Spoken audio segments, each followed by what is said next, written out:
തക്കോണം തന്ന അവസരത്തിനായിട്ട് അങ്ങേ സ്തുതിക്കുന്നു. കർത്താവെ, ഞങ്ങള് വായിക്കുന്നതും ധ്യാനിക്കുന്നതും മനസ്സിലാക്കുന്നതും കർത്താവെ ഞങ്ങളുടെ ജീവിതത്തിൽ വലിയൊരു ബലമാക്കി തീർക്കാൻ പോകുന്നതിനായിട്ട് അങ്ങേ സ്തുതിക്കുന്നു. Thank you Lord.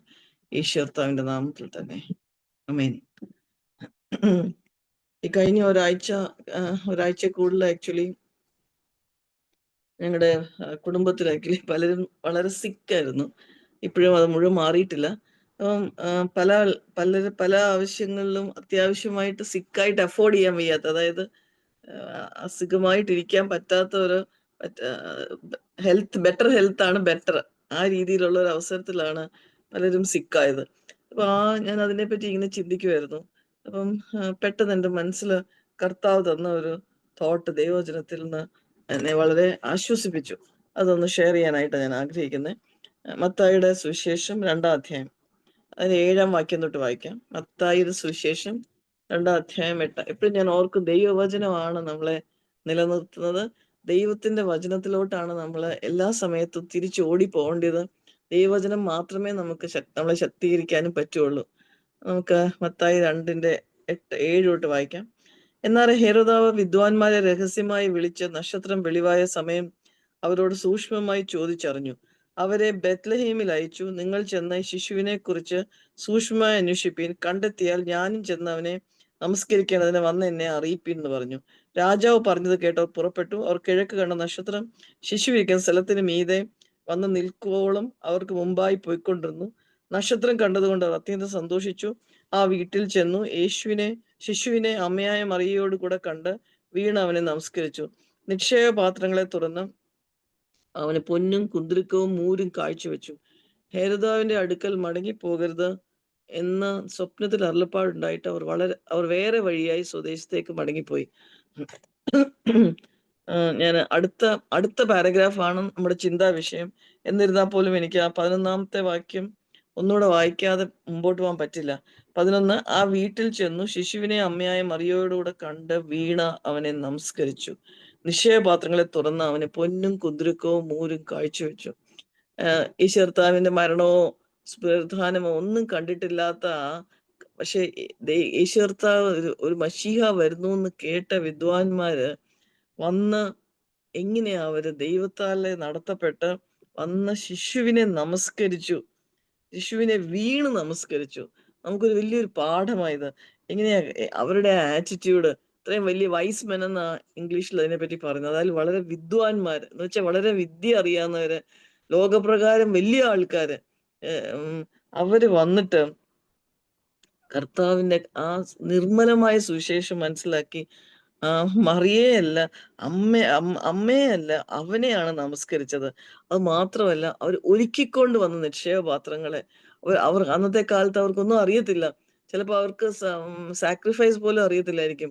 അവർ പൊന്നും മൂരും കുന്തിരുക്കും ഏറ്റവും വിലപിടിപ്പുള്ള നമ്മൾ എങ്ങനെയാ കർത്താവിനെ ആരാധിക്കാനായിട്ട് വരുന്നതെന്ന് ഞാൻ ചിന്തിക്കുമായിരുന്നു. എത്ര റെഡിയായിട്ടാ നമ്മൾ വരുന്നത്, എത്ര ആഗ്രഹത്തോടെയാ വരുന്നത്. അവർ അത്യന്തം സന്തോഷിച്ചെന്ന് അതിന് മുമ്പിൽ എഴുതിയിരിക്കുന്നത്. വളരെ കഷ്ടപ്പെട്ട് അവർ വന്നു. അവർക്ക് അറിയത്തുപോലും ഇല്ലായിരുന്നു എവിടെയാന്ന്. എന്നാൽ ദൈവത്താൽ നടത്തപ്പെട്ട അവർ വന്നു. അവര് ഹെരോദാവിന്റെ എന്നിട്ട് അവർ കർത്താവിന്റെ ദൈവത്തിന്റെ വചനം അവരനുസരിച്ചത്. അതായത് ഒരു മനുഷ്യന്റെ വചനമല്ല, അവര് തിരിച്ച് വേറെ വഴിയായി പോയി എന്ന് നമ്മൾ കാണുന്നുണ്ട്. ആക്ച്വലി ഈ ഭാഗമല്ല എന്റെ ചിന്താ വിഷയം. അടുത്ത ഭാഗം 13-ാം വാക്യം തൊട്ട് വായിക്കാം. അവർ പോയ ശേഷം കർത്താവിന്റെ ദൂതൻ യോസേഫിന് സ്വപ്നത്തിൽ പ്രത്യക്ഷനായി. അപ്പൊ ഞാൻ ചിന്തിക്കുമായിരുന്നു, ഈ വലിയ ഒരു കാഴ്ച, അതായത് മാനുഷികമായി നോക്കിയാല് യോസേഫും മറിയയും ഈ ഒരു, അതായത് ഇങ്ങനെ വലിയ ആൾക്കാർ വന്ന് യേശു കർത്താവിനെ, ആ യേശു കുഞ്ഞിനെ, യേശു പൈതലിനെ നമസ്കരിക്കുന്ന കണ്ടപ്പോൾ അവർ വളരെ സന്തോഷിച്ചാണ്. അവർക്ക് ഇത്രയും നാളും അവർ ഒളിച്ചും പാത്തും ഒക്കെ ഇരുന്ന കാര്യങ്ങളൊക്കെ അവർക്ക് ഇപ്പൊ ശരിയായി വന്നല്ലോ. അപ്പൊ ഇത് ശരിക്കും ദൈവം പറഞ്ഞത് അതുപോലെ ദൈവം നിവർത്തിക്കുവാണല്ലോ എന്നൊക്കെ ചിന്തിച്ചു കാണും. അപ്പൊ അവരിങ്ങനെ വലിയൊരു മാനുഷികമായിട്ട് വലിയൊരു ആശയൊക്കെ കാണുമോ, ഇപ്പം അധികം താമസിയാതെ ചിലപ്പോൾ ആർക്കറിയാം ഇസ്രായേലിന്റെ രാജാവാകും, റോമൻ ആധിപത്യത്തിൽ കിടക്കുന്ന യഹൂദന്മാരെ വിടുവിക്കാൻ പോകും എന്നൊക്കെ വിചാരിച്ചുകൊണ്ടിരിക്കുമ്പോഴ് എന്താ സംഭവിക്കുക നോക്കിയേ 13-ാം വാക്യത്തില്. ഞാൻ പറയാൻ വന്നത്, നമുക്ക് എങ്ങനെയാ നമ്മുടെ ജീവിതത്തിൽ പെട്ടെന്ന് നമ്മൾ പ്രതീക്ഷിക്കാതെ അൺഎക്സ്പെക്റ്റഡ് ആയിട്ടുള്ള കാര്യങ്ങൾ പെട്ടെന്ന് നടക്കുമ്പോൾ എങ്ങനെയായിരിക്കും നമ്മുടെ പ്രതികരണം എന്നാണ് ഞാൻ ധ്യാനിക്കാനായിട്ട് ആഗ്രഹിക്കുന്നത്. 13-ാം വാക്യം. അവർ പോയ ശേഷം കർത്താവിന്റെ ദൂതൻ യോസേഫിന് സ്വപ്നത്തിൽ പ്രത്യക്ഷനായി, നീ എഴുന്നേറ്റ് ശിശുവിനെയും അമ്മയും കൂട്ടിക്കൊണ്ട് മിസ്രൈമിലേക്ക് ഓടിപ്പോയി ഞാൻ നിന്നോട് പറയും വരെ അവിടെ പാർക്കുക. ഒരിക്കലും ഒരിക്കലും യോസേഫ് ചിന്തിച്ചിട്ടില്ലാത്ത കാര്യമാണ് അതേ രാത്രിയിൽ യോസേഫിനോട് കർത്താവ് പറയുന്നത്. ഹെരോദാവ് ശിശുവിനെ നശിപ്പിക്കേണ്ടതിന് അവനെ അന്വേഷിപ്പാൻ ഭാവിക്കുന്നു എന്ന് പറഞ്ഞു. അവൻ എഴുന്നേറ്റ് ശിശുവിനെയും അമ്മയെയും രാത്രിയിൽ തന്നെ കൂട്ടിക്കൊണ്ട് പുറപ്പെട്ട് മിസ്രൈമിലേക്ക് പോയി. വളരെയധികം എന്നെ ചിന്തിപ്പിച്ചു. അതായത് 2 കാര്യങ്ങളാ. ഒന്ന്, യോസേഫിന്റെ ഒബീഡിയൻസ്, അനുസരണം, കർത്താവ് പറയുന്നത് അനുസരിക്കാനായിട്ടുള്ള മനോഭാവം, ദൈവം പറയുന്നത്. 2-ാമത്തെ കാര്യം, അതേ രാത്രി, അതായത് ഒരു വാർണിംഗ് ഒന്നുമില്ലാതെ നമ്മൾ ചിന്തിക്കുന്ന എല്ലാം നല്ലതായിട്ട് പോകുന്നു എന്ന് ചിന്തിക്കുന്ന സമയത്താണ് പെട്ടെന്ന് പെട്ടെന്ന് വളരെ വളരെ ഒരു അൺഎക്സ്പെക്റ്റഡ് ടേൺ ഓഫ് ഈവൻസ്. പക്ഷേ യോസേഫ് അതനുസരിച്ചു. ഞാൻ ചിന്തിക്കുവായിരുന്നു, നമ്മുടെ ജീവിതത്തിലും നമുക്ക് ചിലപ്പോൾ യോസേഫിന് ഒന്നും മനസ്സിലായി കാണത്തില്ല. എന്തുവാ ഈ പറയുന്നത്? കാരണം ഇപ്പം യേശു പൈതലിനെ വലിയൊരു സിംഹാസനത്തിലോട്ട് ആനയിക്കുന്ന പോലത്തെ ഒരു കാര്യം വന്നിരിക്കുമ്പോഴാണ് പെട്ടെന്ന് പറയുക, പേടിച്ച് രക്ഷപ്പെട്ട് ഓടാൻ. രക്ഷപ്പെട്ട് ഓടുന്ന ഒരു ഹെരോദാവ് അവനെ നശിപ്പിക്കണമെന്ന്. അതുപോലെ ഒരു അൺസർട്ടനിറ്റി, എന്ന് വരെ ഒന്നും പറഞ്ഞിട്ടില്ല. പറഞ്ഞിട്ട് ഞാൻ പറയുന്ന സമയം വരെ ഞാൻ നിന്നോട് പറയും വരെ അവിടെ പാർക്കുക. ഒന്നും. അപ്പൊ ഞാൻ ഓർക്കുമായിരുന്നു, നമ്മുടെ ജീവിതത്തിൽ നമുക്ക് ഒരു പ്രയാസമുള്ള സാഹചര്യം വരുമ്പോൾ നമ്മൾ പതറേണ്ട ആവശ്യമില്ല. കാരണം കർത്താവിന്റെ അനുവാദം ഇല്ല.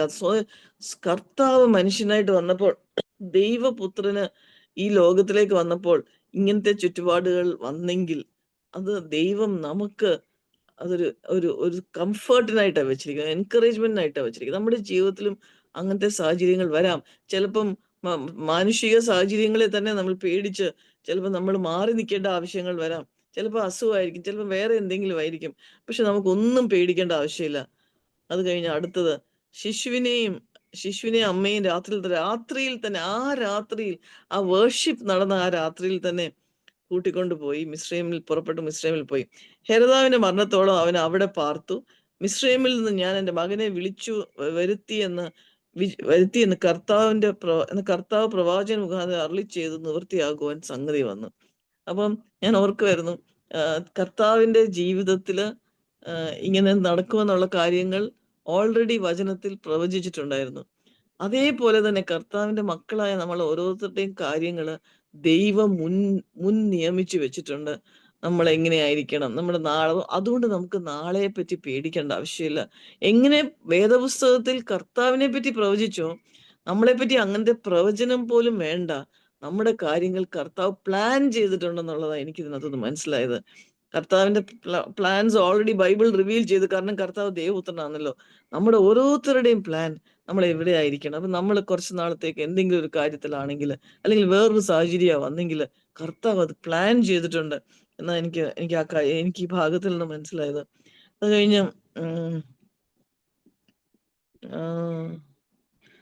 16 തൊട്ട് 18 വരെ ഹെരോദാവിന്റെ കാര്യമാണ്. അത് കഴിഞ്ഞ് 19 തൊട്ട് പിന്നെയും വായിക്കാം. എന്നാൽ ഹെരോദാവ് കഴിഞ്ഞുപോയ ശേഷം കർത്താവിന്റെ ദൂതൻ മിസ്രൈമിൽ വെച്ച് യോസേഫിന് സ്വപ്നത്തിൽ പ്രത്യക്ഷനായി, ശിശുവിന് പ്രാണഹാനി വരുത്തുവാൻ നോക്കിയവർ മരിച്ചു പോയതുകൊണ്ട് നീ എഴുന്നേറ്റ് ശിശുവിനെയും അമ്മയെയും കൂട്ടിക്കൊണ്ട് ഇസ്രായേൽ ദേശത്തേക്ക് പോവുക എന്ന് പറഞ്ഞു. ഞാൻ ഓർക്കുമായിരുന്നു, അടുത്ത ഒരു ഗൈഡൻസ് പിന്നെയും വരിക. അത് അതിന്റെ ഇടയ്ക്കുള്ള ഗൈഡൻസിനെ പറ്റി ഒന്നും എഴുതിയിട്ടില്ല. അപ്പൊ എത്ര വിശ്വസ്തനായിട്ടാണ് യോസേഫ് ഈ മിസ്രൈമിൽ നിന്നത്. അതായത് ഇടയ്ക്കിടയ്ക്ക് ഡൗട്ട് ചെയ്യുകയോ ഒന്നും ചെയ്തില്ല.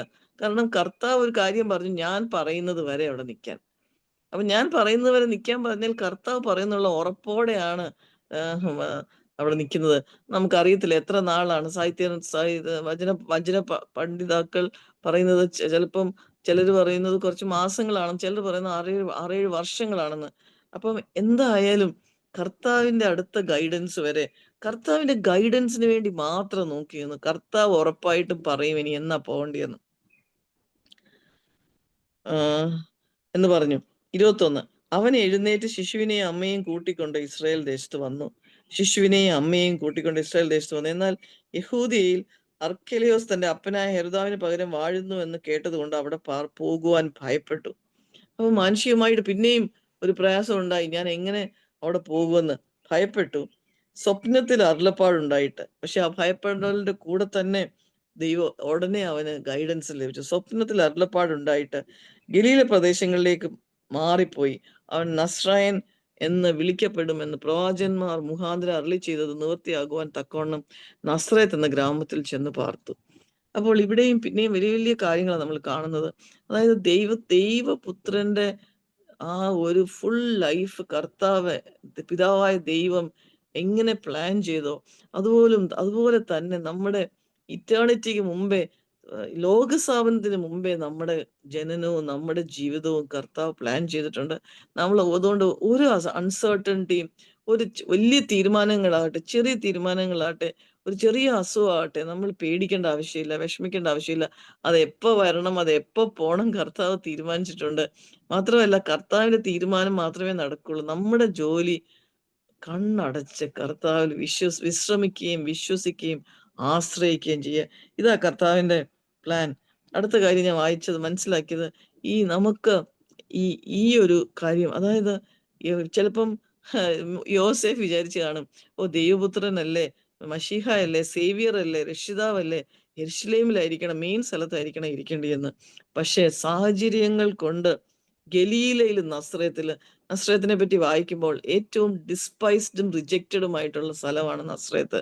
അതായത് പാപികളും ചുങ്കക്കാരും ഒരു പ്രമാണികളൊന്നും ജീവിക്കുന്ന ഒരു സ്ഥലമല്ല നസ്രത്ത്. പക്ഷെ ദൈവത്തിന്റെ നടത്തിപ്പ് പ്രകാരം നസ്രത്തിൽ പോയി ജീവിക്കാനായിട്ട് ദൈവം ഏറ്റവും ഏറ്റവും താണക്കിടയിലുള്ള മനുഷ്യരുടെ കൂടെ ജീവിക്കാനായിട്ടായിരുന്നു ദൈവത്തിന്റെ ഉദ്ദേശം. ഈ കർത്താവ് നമുക്ക് ഇതെല്ലാം വലിയൊരു മാതൃകയാണ്. നമ്മുടെ ജീവിതത്തിൽ ജീവിക്കുമ്പോൾ നമുക്ക് ഒന്നും ഒരു സർപ്രൈസ് ആവരുത്. എന്താ കർത്താവ് ഇതെന്നെ ജീവിതത്തിൽ അനുവദിച്ചത്? ദൈവത്തിന്റെ വലിയൊരു പ്ലാൻ ഉണ്ട്. അത് മാത്രമല്ല ദൈവത്തിന്റെ പ്ലാൻ ആണ് ബെസ്റ്റ്. ദൈവം നമ്മളെ ഗൈഡ് ചെയ്യുമെന്നുള്ളത് അടുത്ത ഒരു ഉറപ്പ് നമുക്കുള്ളത്. അതായത് ഓരോരോ സമയമാകുമ്പോൾ ഓക്കെ നീ ഇന്ന കാര്യം ചെയ്യുക, സാഹചര്യത്തിൽ കൂടി, ദൈവവചനത്തിൽ കൂടി, ദൈവ മക്കളിൽ കൂടി ദൈവത്തിന്റെ നടത്തിപ്പ് കാണും. ചിലപ്പം ഞാൻ ഓർക്കുമായിരുന്നു, അവിടെ ചിലപ്പോൾ വെറും സാഹചര്യത്തിൽ കൂടിയായിരിക്കും നടത്തുന്നത് ദൈവം. അതായത് 22 അർക്കലയോസ് തന്റെ അപ്പനായ ഹെരോദാവിന് പകരം വാഴുന്നു കേട്ടത് കൊണ്ട് അവിടെ പോകുവാൻ ഭയപ്പെട്ടു. അതായത് അതൊരു സാഹചര്യമാണ്. അത് അങ്ങനെ ഒരു കാര്യം വന്നുകൊണ്ടാണ് തിരിച്ച് ബെത്ലഹേമിൽ അല്ലെങ്കിൽ യെരുശലേമിലൊക്കെ പോകാഞ്ഞത്. അപ്പം നമ്മുടെ ജീവിതത്തിൽ ഓരോ സാഹചര്യവും ദൈവം അനുവദിച്ചിട്ടാണ് വരുന്നത്. ആ സാഹചര്യത്തിൽ നിന്നാണ് വേറൊരു സാഹചര്യത്തിലോട്ട് പോകുന്നത്. പഴയ നിയമത്തിലൊരു വാക്യമുണ്ട്, this was A turn of events from the Lord. അതായത് ദൈവത്തിൽ നിന്ന് വന്നൊരു സാഹചര്യമായിരുന്നു ഇത്. അതുകൊണ്ട് പ്രിയ ദൈവമക്കളെ, നമ്മൾ ഒരു കാര്യത്തെ പറ്റി വിഷമിക്കേണ്ട ആവശ്യമില്ല. ദൈവത്തിന്റെ ഒരു ടേൺ ഓഫ് ഈവൻസ് ആണ് നമുക്ക് എപ്പോഴും. നമ്മൾ കണ്ണടച്ച യോസേഫ് വിശ്വസിച്ചതുപോലെ ദൈവത്തിൽ നമ്മൾ വിശ്വസിച്ച് ആശ്രയിച്ചാൽ മാത്രം മതി. ഏത് വന്നാലും ആ ദൈവത്തിന്റെ ഗൈഡൻസിലും ചിലപ്പോൾ നമ്മൾ ഈ മിസ്രൈമിൽ പോയി അവർ താമസിച്ചെന്ന് പറഞ്ഞ പോലെ ഒരു അൺഫേവറബിൾ ആയിട്ടുള്ള സർക്കംസ്റ്റൻസിൽ ദൈവത്തിൽ താമസിക്കേണ്ടി വരുമായിരിക്കും, നമുക്ക് പോകേണ്ടി വരുമായിരിക്കും. പക്ഷെ അവിടെയും കർത്താവിന്റെ സാന്നിധ്യമുണ്ട്, കർത്താവിന്റെ നടത്തിപ്പുണ്ട്.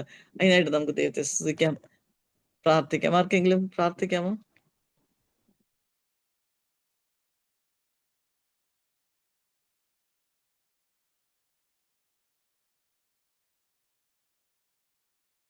Father, Lord, we thank you, praise you, Lord, for a new morning, for a new day in each one of our lives, Lord Jesus. Lord, we commit this word which each one of us heard, Lord, into your hands, Father.